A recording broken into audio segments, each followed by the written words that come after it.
conflicto y la influencia que ha tenido Estados Unidos. Nos acompaña desde San Francisco Gloria Larriva, miembro del Partido Socialismo y Liberación, fue además candidata presidencial en 2008. Señora Larriva, un gusto que nos acompañe. Muchas gracias.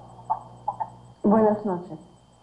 Quiero preguntarle de inmediato, ¿la presencia estadounidense en territorio surcoreano influye en esta escalada bélica entre Corea del Norte y Corea del Sur? La presencia de los Estados Unidos militarmente es la razón por la provocación, porque debemos recordar a partir de la guerra de 3 años entre 1950 y 1953, donde las bombas de Estados Unidos mató a más de 5 millones de coreanos. La presencia en el sur ha mantenido a la península dividida.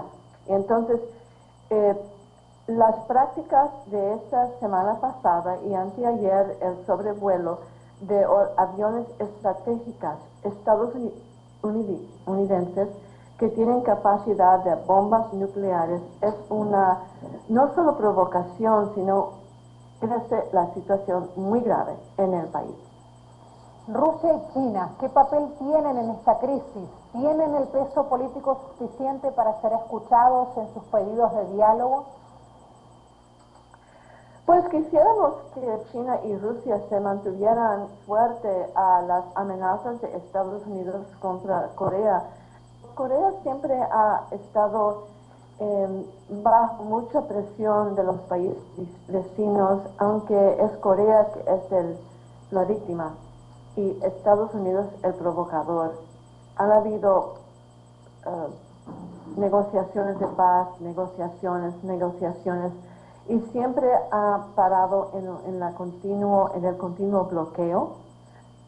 El norte sufre un bloqueo y los países Japón, Corea y otros países se acuerdan en mantener un bloqueo de comida y de energía al país. Entonces hay mucha presión a un país subdesarrollado que necesita ayuda y que necesita el fin de la presencia de tropas norteamericanas, más de 25,000 en el sur.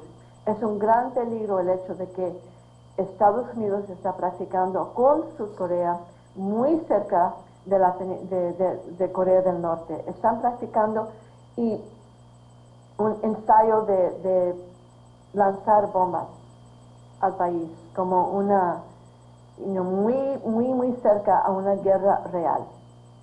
Ahora, ese mismo desarrollo de los acontecimientos que estamos mencionando también nos hace reflexionar, señora Gloria, acerca del carácter irreversible que le está dando Norcorea a la situación.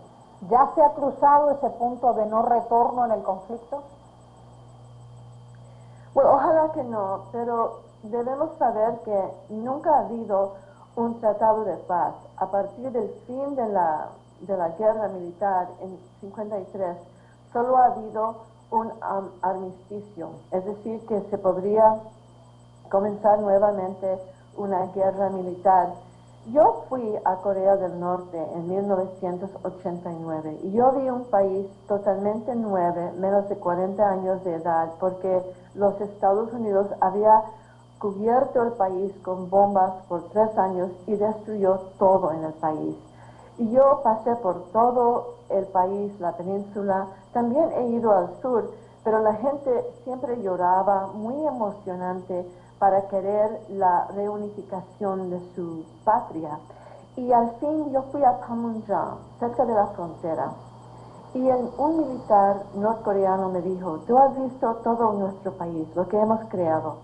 Nosotros no queremos guerra.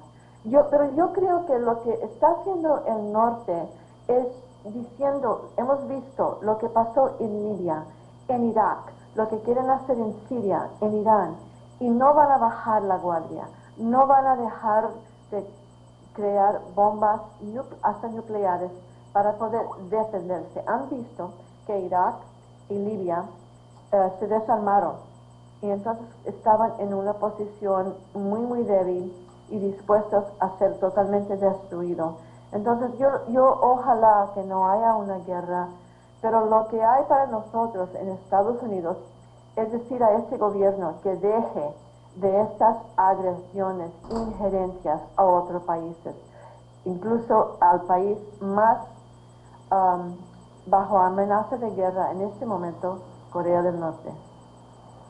En una guerra se sabe que todos pierden, que todos los pueblos sufren. Nos preguntamos entonces, ¿qué gana Estados Unidos? Bueno, por eso yo creo que Estados Unidos está tratando de aprender las lecciones de Vietnam, cuando hubo tanta oposición al fin de la guerra, que no pudieron hacer mucho abiertamente contra otros países por mucho tiempo, hasta Irak. Pero ahora están desarrollando una gran estrategia de producir miles y miles de, se llaman drones, los aviones no piloteados, para poder destruir a otros países sin pérdida de tropas estadounidenses. Sin embargo, el costo es tremendo, no solo por los miles y miles de soldados que están regresando vivos, pero muy heridos, muy dañados, y la pérdida para sus familias. También estamos viendo el costo tan tremendo de solo estas prácticas de guerra. Por ejemplo, dicen que cada B-2, los aviones estratégicos, cuestan más de, cada uno, cuesta más de 3.000 millones para crear. Y dicen aquí, mientras que no hay dinero para vivienda, calefacción, alimentos, educación y salud. Es increíble. Sin embargo, están pintando en este país a Corea del Norte como un demonio. Siempre hacen burlas constantes sobre el país y los líderes. Entonces, hay mucho que hacer aquí para oponernos a esta amenaza de guerra. Y el 13 de abril habrán protestas por todo el país de Estados Unidos en varias ciudades para exigir el fin de los drones, los ataques a Irán, amenaza a Irán, ataques a Siria, y también incluimos a Corea, y solidaridad con Venezuela en estos momentos tan críticos. Señora Larriva, muchas gracias por este análisis. Hasta la próxima. Gracias a ustedes. Dialogábamos con la señora Gloria Larriva, está formando parte también del Partido Socialismo y Liberación, fue candidata presidencial en el 2008 en Estados Unidos. Vamos a seguir con el tema. Al borde de una catástrofe nuclear, las relaciones entre el sur y el norte de la península coreana se adentran en el estado de guerra. De esta manera anunciaba Pyongyang este sábado su respuesta a lo que considera provocaciones de Seúl y Washington. Y la preocupación norcoreana aumenta por las maniobras conjuntas que llevarán a cabo tropas estadounidenses y surcoreanas en abril. Nuestra corresponsal Alexandra Bondarenko nos acerca de este tema que mantiene expectante al mundo entero.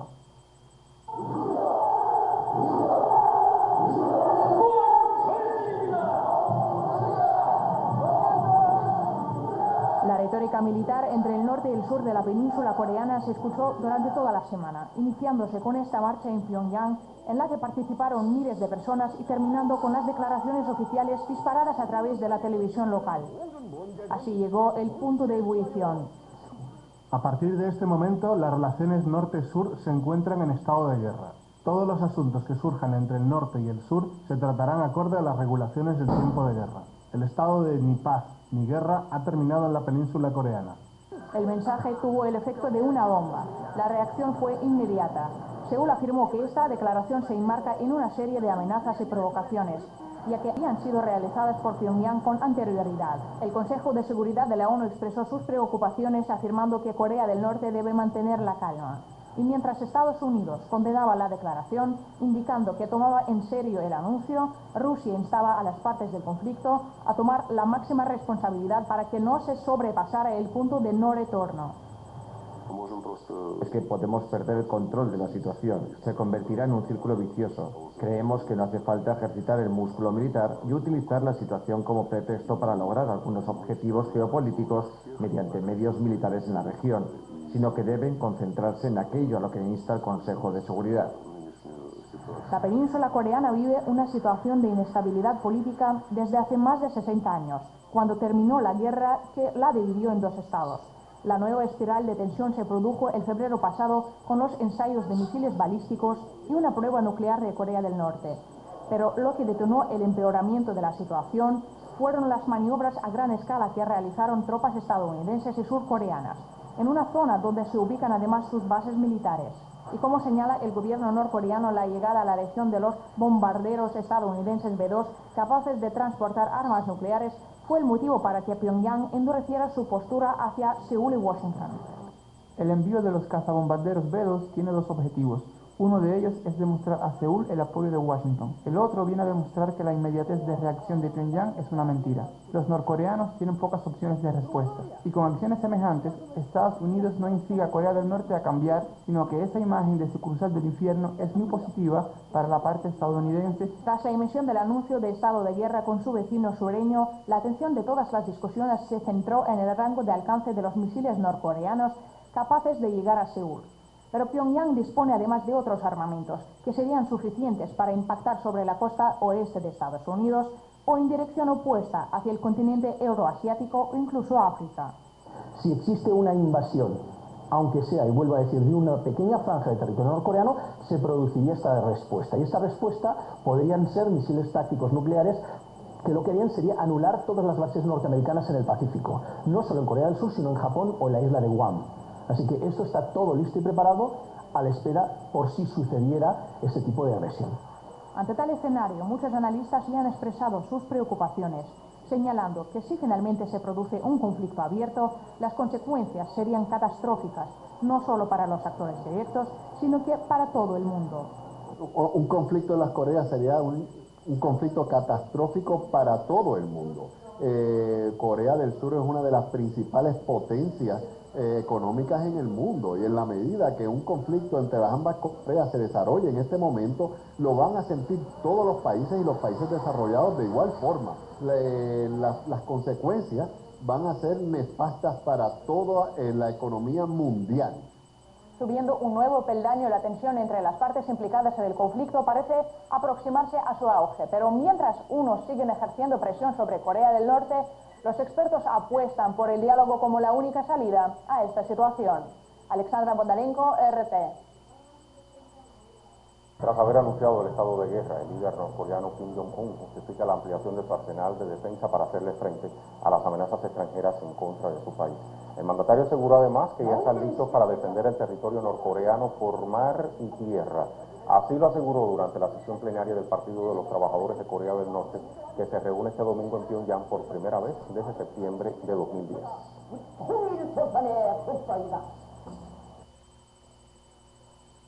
Corea del Sur confirmó un plan de maniobras militares conjuntas con Estados Unidos para las próximas semanas. El anuncio surge un día después de la declaratoria de estado de guerra por Norcorea a Seúl. El ejército surcoreano pondrá a prueba la capacidad de su marina para ejecutar operaciones tácticas y ataques terrestres y realizará maniobras militares con navíos y otros dispositivos de forma conjunta con la marina estadounidense. Seúl y Washington aseguran que se trata de maniobras con un objetivo defensivo, mientras que Pyongyang las considera ensayos para una invasión. El Papa Francisco celebró este domingo su primera misa de Pascua en la Plaza San Pedro del Vaticano. En su homilia, el sumo pontífice envió un mensaje de reconciliación a las dos Coreas. La paz en Asia, sobre todo en la península coreana. Que ellos logren superar sus desacuerdos y renueven su espíritu de reconciliación. En su mensaje pascual, el Papa también oró por la paz del Medio Oriente, especialmente por Siria. Esta es la primera misa solemne del Domingo de Resurrección que oficia el obispo de Roma. Jorge Bergoglio resultó electo para el máximo cargo eclesiástico el pasado 13 de marzo. Se convirtió así en el primer papa latinoamericano de la historia. El pueblo chino muestra preocupación por la situación de estado de guerra entre la República Popular Democrática de Corea y su vecina del sur. Los habitantes de Beijing conocieron por la prensa de esta nación la noticia de la fase de guerra anunciada por Norcorea a Seúl. Yo creo que esto no es positivo, no es bueno. Esta situación es grave para todos. Esto es un tema muy importante para China. Se puede entender si te remites a los libros, por nuestros vínculos históricos.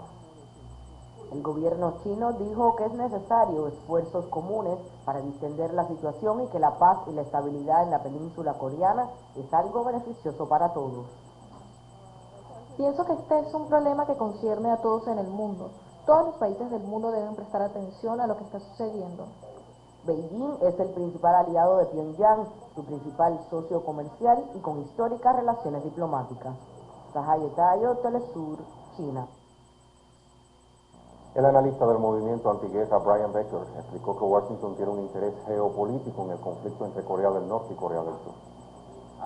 Estados Unidos se da cuenta de creando una situación de la casi guerra, casi en la frontera de China, presenta la nueva dirección china con una interrogación. ¿Debemos mantener nuestra alianza con Corea del Norte y arriesgar un deterioro en nuestra relación con Estados Unidos? Algo que China ve como crucial, dada la orientación de la administración Obama hacia Asia. Repasemos los antecedentes del conflicto en la península coreana desde finales de la Segunda Guerra Mundial. Tras el fin de la ocupación japonesa, los países aliados dividieron el territorio por el paralelo 38. Las tropas soviéticas quedaron al norte y al sur de las estadounidenses. Como resultado de la Guerra Fría, en 1950 estalla la Guerra de Corea, que finaliza en 1953 con la firma de un armisticio de paz. Durante 6 décadas, las relaciones entre Pyongyang y Seúl han estado marcadas por un clima de hostilidad, provocaciones y tensión permanente.